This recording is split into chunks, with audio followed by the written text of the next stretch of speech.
Hey guys, welcome to another episode of the Marriage in Transition podcast. Sean and Lanette here. We're just here helping you guys create connection and unity through uncontrollable change. Yeah, and today, this is probably one of my favorite discussions. Okay, we're going to talk about finding the gold when things aren't so good. How to find the gold when things aren't Those so gold good. nuggets. Yeah, and what we're talking about is how to see the best in your spouse, even through the worst of times. And that's not necessarily an easy thing, Right. but it's an important and essential thing that we need to do. This is actually one of my favorite chapters in all of Marriage in Transition. This is chapter 4. Okay, so we're gonna dive deep into this thing. Lanette, are you ready? I'm ready. Okay, let's Go. go. All right, Son. So one of the things, we had the pleasure of doing throughout our parenting years is going to choir programs. Yeah. And one of our last choir programs was quite memorable. Yeah, it was a concert that our youngest daughter was participating in, and it was pretty bad. And one of the things that happened, there was this young lady who was singing, and she didn't know the words to the song. Yep. Her performance was really bad. She knew it. And midway through her performance, I think she got to the second verse, and she just said on the mic, she said, "I'm not doing this." And then she threw Dropped down the the mic and walked off the stage. Yeah. And so I was amazed by it. But one of the things that I realized is that there are some couples who need to drop the mic after saying, "We're not doing this Yeah. anymore." And I'm not talking about leaving the relationship. Let's clarify. Yeah. I'm talking about having these negative thoughts about our spouse Yeah. that we're allowing to dominate how we see them. Mm-hmm. A brainworm is like a melody that actually gets stuck in your head. And we've all had brainworms before. Mm-hmm. It's where you lay down at night and you just can't get that jingle just out of your head. And you're just like, That please. mattress jingle. Yeah, you're like, stop it. I just wish it would stop, right? And what's interesting is after a while, you have that, your favorite song or that irritating jingle that's stuck in your head. After a while, you hear that song through your own voice, right? And it begins to sound like you. Mm-hmm. And what happens is, as with those melodies that get stuck in our head, we're susceptible to being trapped in repeatable life patterns as a couple and as individuals. And the Bible would call these strongholds, right? It's a way of thinking about a person or thinking about your life, your worldview, that can trap you and literally suffocate the relationship from the inside out. Yeah. And so 2 Corinthians 10:4, it says we use God's mighty weapons, not worldly weapons, right, to knock down strongholds and human reasoning and to destroy false arguments. And so if we're not careful, our identities will get boxed in and we'll sing and consequently believe the lyrics of a lying song. Yeah. Right? And that's where we're saying you got to say at some point, I'm not doing this anymore. Mm-hmm. I'm not going to continue to sing along with the lying song. We are not all of the things that we've been through. Yeah. And we are not all of the mistakes that we made. We are who God says that we are. Yeah, and you have the ability to participate in that or opt out of it. You really do have, it's your decision. And so for so long, people think that they're powerless or they're helpless within their situations. And of course, some moments and situations and struggles are a little tougher than others, more challenging, but still, even in that, you have the ability to say, not today, not in this house. Yeah, absolutely. And we're going to do something different. Yeah, the thought that comes to mind, as we're going through when things aren't so good within the relationship is how do you look through all the dirt and the mess and the garbage of pain and frustration and failure? You have to see past all the bad and tap into the gold. Yeah, because it wasn't always bad. It hasn't always been bad. Well, inherently, neither is your spouse either. Right? God is up to something good. And the question is, can we see where the good is? Can we find and tap into the gold where God is, in spite of all of the difficult Yeah. synopsis and scenarios that we see around us? But we right? can be so inundated Yep. with the transitions and the struggles and the change that all we see and all we focus on Yeah. is the negative. And we're rarely do we go back and say, wait, it wasn't like this before. Yeah. It wasn't like this when we were dating. Mhm. And it wasn't like this when we first married. Something changed. Yeah. And usually what's changing is we're believing a lie about one another or about the overall identity of the relationship. So in order to get free from where we've been, you got to tap into those core lies that we Yes. believed, and we have to uproot those things and get them off of us. And you have to go back. You have to follow the trail. Yep. I love someone said you have to think your thoughts. Like when a thought comes to mind, when a lie comes to mind that you just know is not true about your spouse. I know for a fact that Sean is not my enemy. Yeah. That he loves me and he has great intentions for me. And so when a thought comes to mind, or when I go through something, we may be going through a transition, and this thought pops in my head that Sean is not on my side or he's not on my team, I have to ask myself, I have to stop and say, wait a second, is that my thought? Right. Is that from the enemy? Yeah, because just because it's a melody in your head doesn't mean you need to sing along with it, right? Even though it sounds like you, the question is it really from you? Okay, and I know this sounds kind of deep and weird and spooky, but I'm telling you that this is the truth. This is what we would call spiritual warfare. I know sometimes people think about spiritual warfare and they think crosses is going to be flipping upside down and furniture is going to be slinging across the living room. You know what I mean? We start thinking some really weird horror movie stuff, but actually the most challenging thing to deal with is what's going on in your mind. Yeah.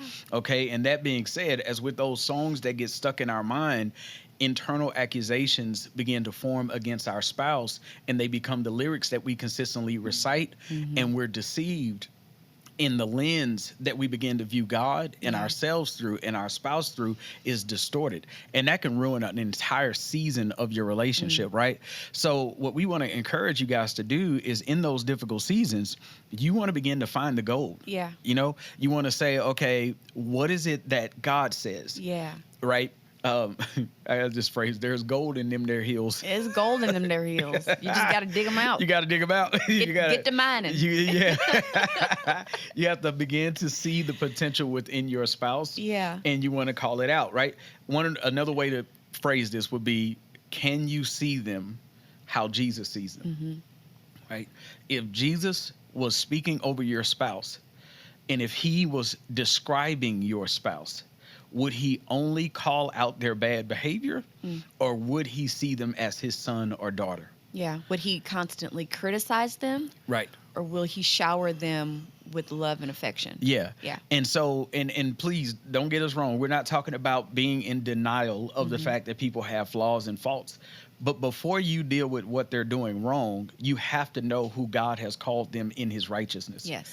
I need to see my wife robed in righteousness, because as long as I will allow any other perspective other than the fact that she's God's daughter to define who she is, then I won't treat her in the best way possible when she's behaving outside of the context of her best description. Yeah. Right? So if God says that's his daughter, how would I treat a divine princess? Right? How would I treat his heavenly daughter? That's the way that I need to serve you, regardless to the moments where it seems to me that you're not at your best behavior, right? You're still that person. And what we have a lot of times within relationships is, if you perform really well, then I'll give you really my well. best. Yeah. Right? Yeah. But honestly, can we really say that we're perfect on the other side of that, right?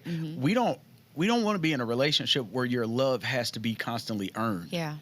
Right? We want to be in a relationship where you love me because of who I am, Absolutely. not necessarily just what I can do for you. Yeah. Right? And so, yes, there are expectations within marriage. We are to serve one another, and there are needs that need to be met. I get all of that. But at its core, the greatest dysfunction, in my opinion, within relationships is not seeing one another in relation to and through the lens of grace. When we begin to see each other through grace, I see you as God sees you. I'll speak that over your Yeah, life. well, that's what I was about to I'll say. serve you in that way, right? Yeah. So, when you're going through times of transition and change, it's easy to be critical. And so we'll end up speaking out of what we see rather than what we know to be true. Yes. And so, when you're critical, you're constantly just sowing seeds of dissension, sowing seeds of negativity. And it just really becomes this cycle because one person could really be trying to better themselves. Yes. They're trying themselves not to sing along to a song that may be playing in their head. Yeah. But if you're imagine, because she's on to something right now, y'all. Please listen to this. This is so big. You're saying that a person within their own worldview of themselves, maybe they grew up and somebody told them they're never going to be anything, right? All of a sudden they're married to you. And they are fighting this battle of wanting to get free from this lie that was put over their lives. But then you come in, yes. and you say you love them, but you're trying to criticize them into a better world, right? A better version of themselves. But every time you just criticize, you're actually giving a self-fulfilling prophecy within them that sabotages their walk in getting free, right? Yeah, and it simply becomes this cycle. They can't get free, you can't get free, and then the marriage is just going back and forth. Yes. Yeah. And so here's a thought. Your words are a wellspring of life or they're a corrupt pipe. Yeah. Your words are a wellspring of life or they're a corrupt pipe. You're either causing life to flow in and through your marriage, in and through your children, because you're speaking over them what it is that God has declared that they are, right? And you begin to call it out, even though sometimes you don't feel it or you don't see it. What I was about to say is some people, maybe it's a tough moment. It's a really bad moment, and it's just really hard for you to see the gold. Then I would challenge you to Google or find books and resources that actually give you things to speak over your spouse. And so Google scriptures that speak well of my spouse or prayers that speak well over my spouse. If it's hard for you right now to come up with your own, then start feeding yourself what you want to say over them. 100%. You don't have to do it by yourself. There's tons of resources out there for you. What happens is we begin to be sowers of what it is that we want to reap in ourselves. Like, I don't want somebody just constantly criticizing me all day long. Right? I didn't marry somebody who's trying to fact check all my faults. Right? That's not that would be horrible. It's awful. It's being married to the tablets of stone that say thou shalt not, thou shalt not, thou shalt not, instead of this is who you are, this is who you are, this is how I see you, right? And that's, we have this deep need to be loved and to know that someone is in our corner. What happens when you have a husband and a wife? Listen, y'all, that constantly affirm one another. I'm not talking about always approving of each other's behavior. Or just being I'm saying you're gentle. just affirming one another. But here's the thought. With that affirmation, it becomes this nurturing, nourishing like cycle that you're now beginning to. That's that wellspring of life. And it's a powerful thing because you're constantly sowing love, you're sowing care, you're sowing affection. People will actually grow at an accelerated rate. It's been proven that they will grow at an accelerated rate in an atmosphere where they're encouraged, in an atmosphere where they're affirmed. It is way more powerful.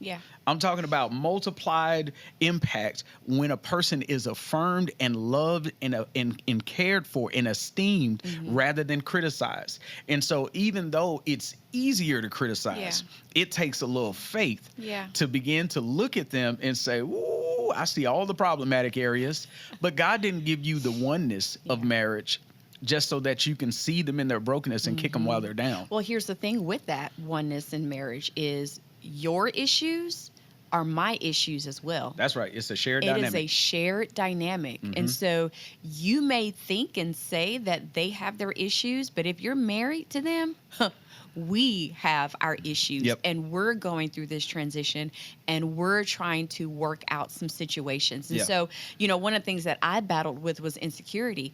And so Sean had to share in that with me and had to pretty much come alongside me and say, hey, Lanette, what do you need? How can I serve you? How can we get over this?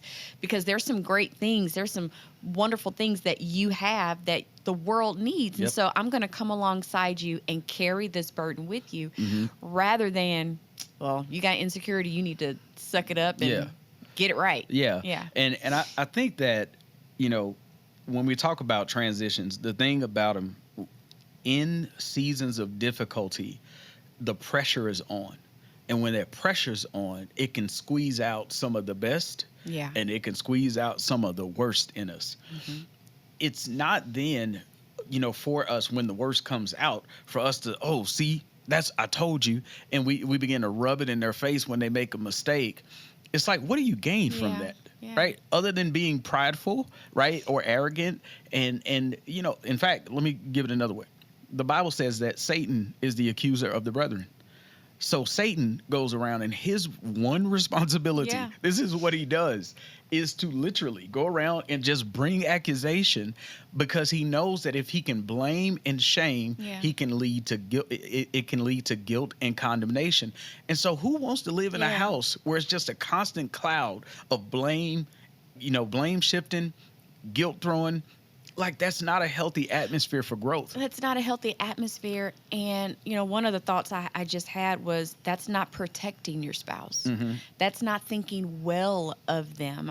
There's a gentleness that we all should have with our spouses. Yeah. And so when they're going through situations and struggles, kind of going back to the last segment that we talked about, you're in the fix-it mode and they're still in the shock and disorientation mode. Mm-hmm. We should be gentle towards them and really come alongside and partner and help and care for them Mm-hmm. and not bash them aside the head when they're not on the same page as you. I remember one time. I say one time, but there's been so many times that you've done this for me. But there was a season. I bashed you upside the head? No, not that. Oh, okay.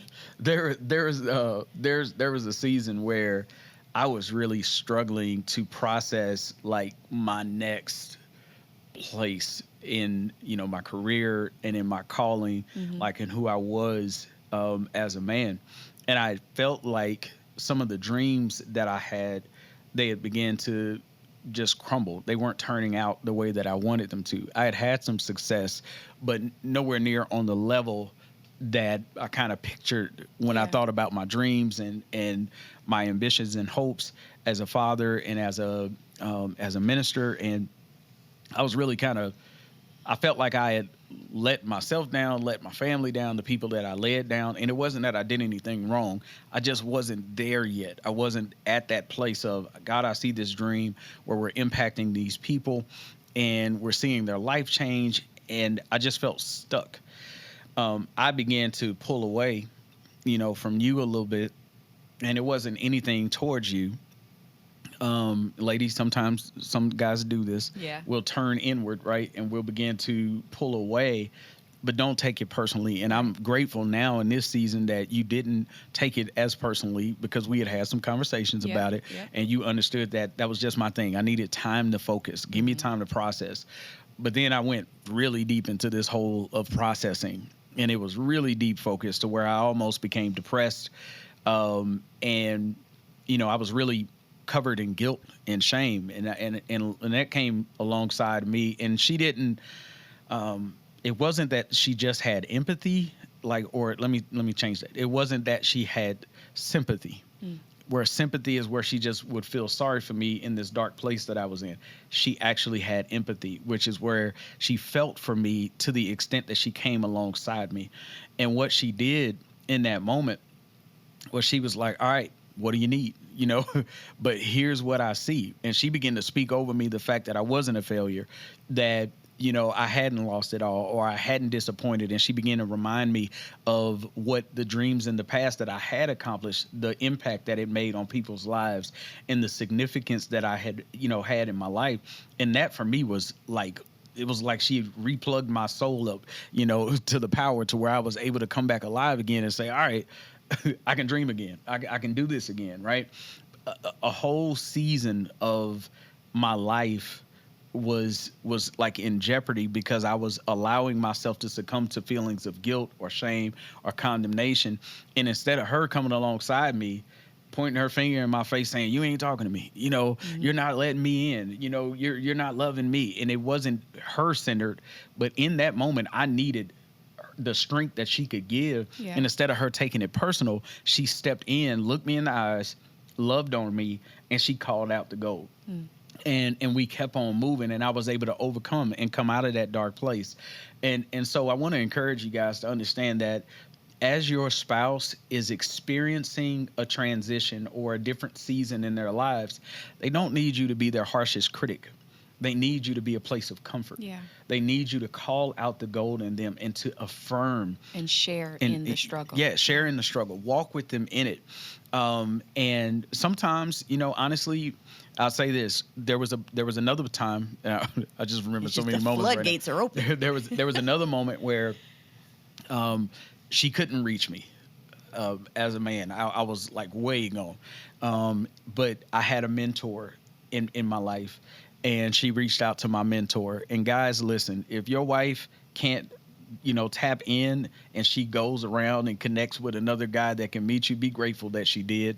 Don't kick her because all of a sudden, you know what I mean? Don't kick her out because all of a sudden she went behind your back, quote unquote. Like, let's get rid of that, man. We need to be healed. We need to be healthy. And if your spouse is willing to help you, get the help, right? So you guys can move forward, just receive it in love. But she reached out to my spiritual dad, and he called me up. And he gave me some encouragement, man. I'll never forget it. I was driving down the street in Fort Worth, and he called me up. And I always answer the phone when my spiritual dad calls. And we talked.